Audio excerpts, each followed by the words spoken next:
Alright, so we're doing a quick install on the R36 today of a torque insert, or also known as a Dogbone mount insert. This is basically a polyurethane bushing that fills up the voids in, a polyurethane insert that fills up the voids in the bushing that connects the transmission to the frame of the car, I believe.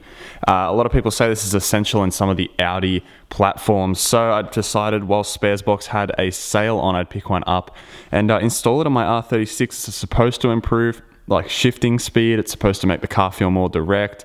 I don't really know. I don't normally believe those things until I can experience it firsthand. So regardless, what we're going to do is, seeing as that thing only cost me 35 bucks or something along those lines, we're going to jack the car up, get under there, install it, and then see if it makes any sort of difference at all. All right, now we have the front of the car jacked up and safely supported on jack stands. Wow, look at that bumper.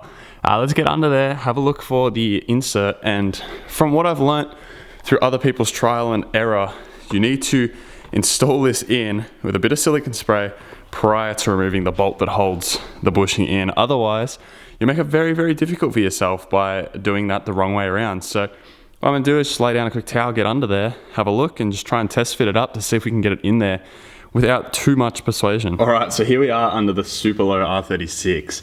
And what we can see right here is the Dogbone mount itself. And I apologize for low light. It's pretty hard to light up underneath a car that sits this close to the ground regardless. That's where our insert goes, just there. The bolt is a 1/13/16 of an inch. It fits up there very snug and is the legitimate perfect fit. So what we're gonna do is we gotta leave that in there until we actually get the bushing in. So what we'll do, we'll grab our packet right here. Essentially the way it works is this bushing will go up, fit in there like so. Then this washer goes, I believe, here to fill that little gap out. And then this bigger washer here also goes behind the bolt, and that will hold it up into position. Now I will have to quickly check the instructions, because there is a washer up here. I don't know if this washer is designed to replace that one or what the go is with that, but regardless, we may as well just get to trying to fit this up there. It feels a little bit greasy, but not necessarily like it's gonna move smoothly. So I'm gonna take it out and just spray a little bit of silicone spray on it. I'm gonna regret doing this because I don't have gloves on. But this way we'll just lubricate it up a little bit. So it should slide up there a little bit easier. So that's the correct orientation. Let's go again.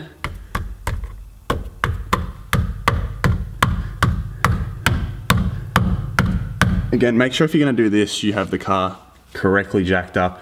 I'm gonna grab a block of wood and a hammer and use that to help persuade it into position. All right, so I've now got to the point where I just cannot seem to make a budge anymore.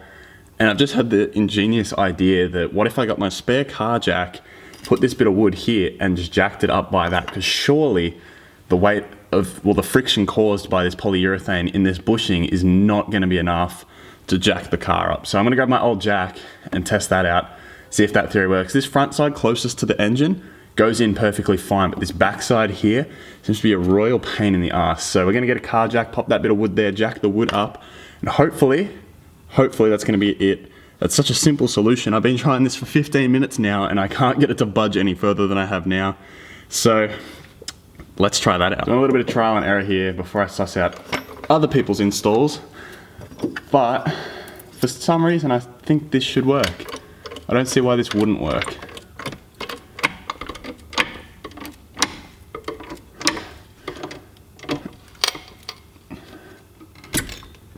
Yeah, okay. That made huge progress.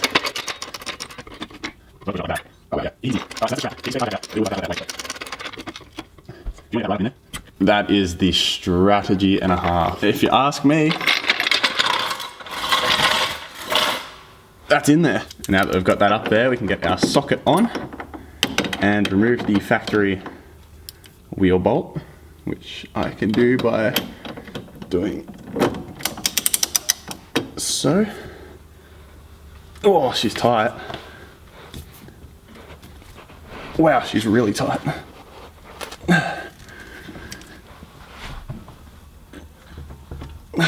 That is impressively tight. I might have to break out the air impact for this, for fear of snapping this. I might go grab a breaker bar because this is actually just a torque wrench and I don't want to strip out the gears on a torque wrench. Let me try a breaker bar first. If not, air impact it is. Okay, so it's come to my knowledge that I don't actually have a breaker bar, but I'm going to use this because it's got no gears to strip out. And once we get that up there, it'll hold itself in position. Then I've got a 1.5 meter of square tubing, which I'm hoping isn't going to break and kill me. But was enough to loosen that bolt. Wow, I cannot believe how tight that was. It'll still be tight but I'll still definitely be able to get that off now by hand, I reckon, with just this. Just that original breakaway. Yeah, see? It feels nice and loose already. So let's take that off. Yeah. Get him back up there. Loosen him up.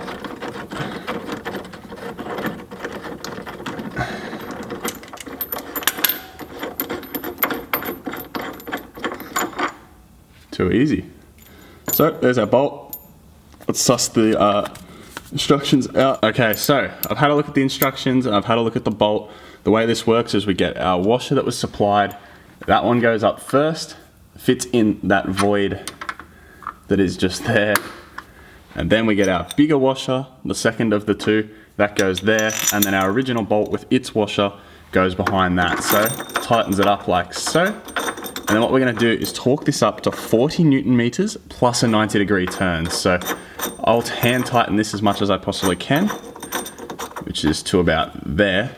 I'm going to get my torque wrench, set this baby to 40 Newton meters, which I'll need light to see. And we torque this bolt to 40 Newton meters.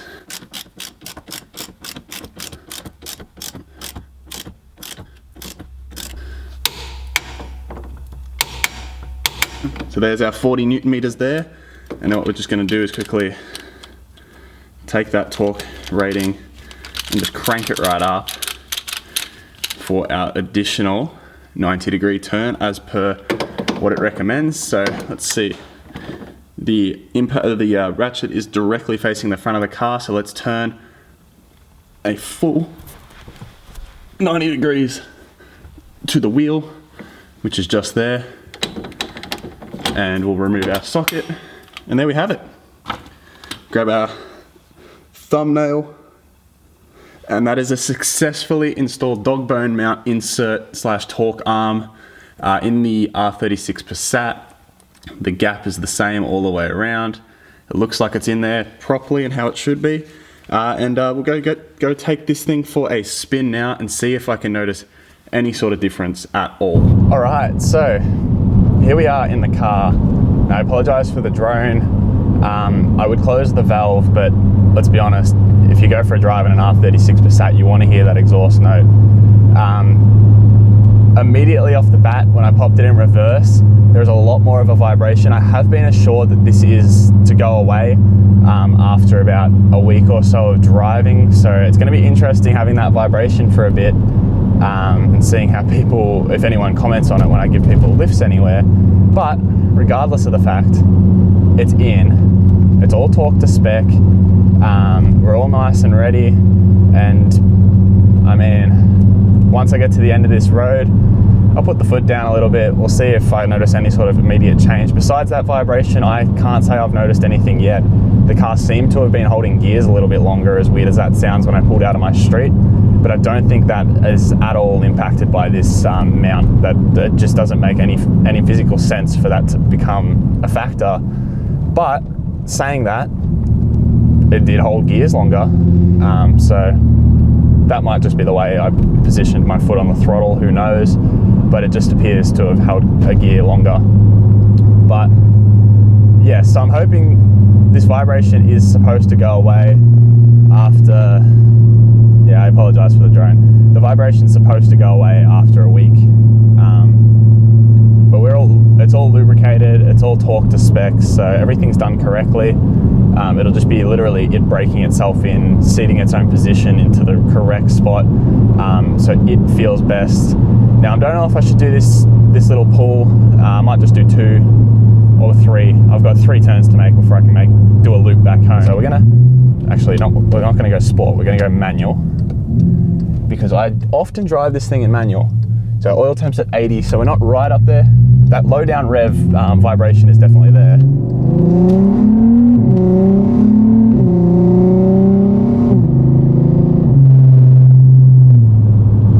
Look, I mean, the car shifts quick as it is, so if that's me noticing that it's shifting faster, or me just noticing it's shifting fast just because it's DSG and it shifts fast regardless, I'm gonna say that felt quick. It not physically, like the car felt quicker, because I probably went half throttle and then just let it rev up a bit. What we'll do, I'll bang it into, what are we up to, oil temps?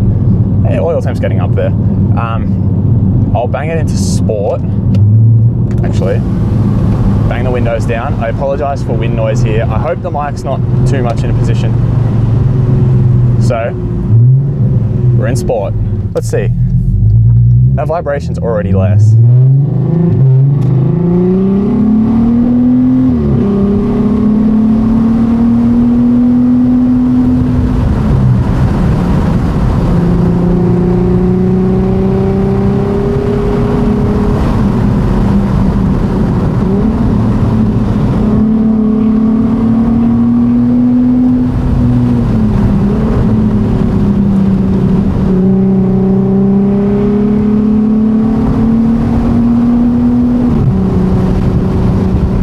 Sounds good.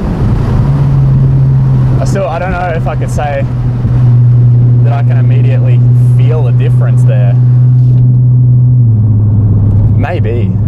It feels, I don't know how to describe it.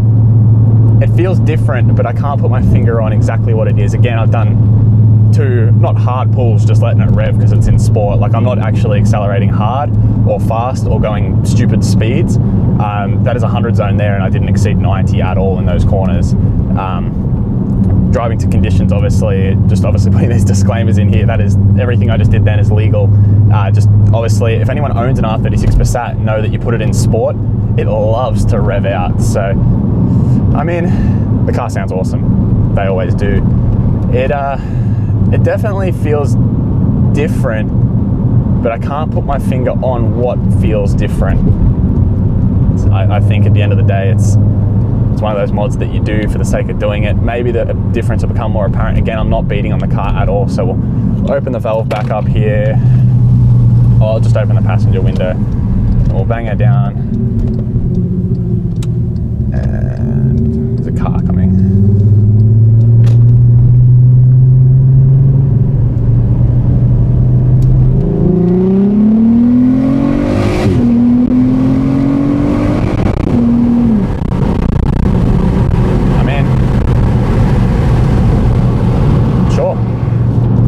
Again, that's a pull to 100 in a 100 zone. I'm just going to throw these disclaimers out there. I don't exceed the speed limit doing that at all.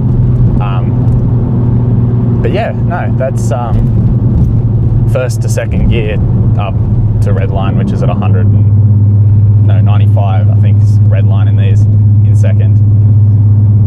Sounds good. Okay, it definitely felt different then, that's for sure. Downshifts feel faster, but maybe that's just because the DSG is expecting it because I just have my foot on the brake.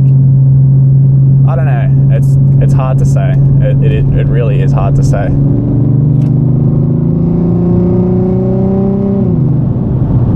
Shifts are faster. That's where it's weird. Are they actually faster, or does it just feel faster because I'm noticing it more?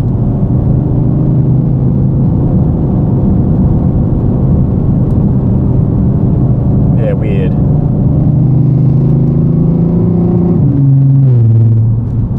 No, it's definitely,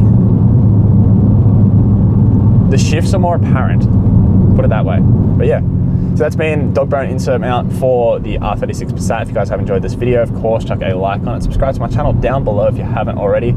And with that being said, I'll see you guys in the next video, and I hope you enjoyed this one, because that has been Dogbone mount insert, torque arm insert, whatever you want to call it, in an R36 Passat. So yeah, see you guys in the next video.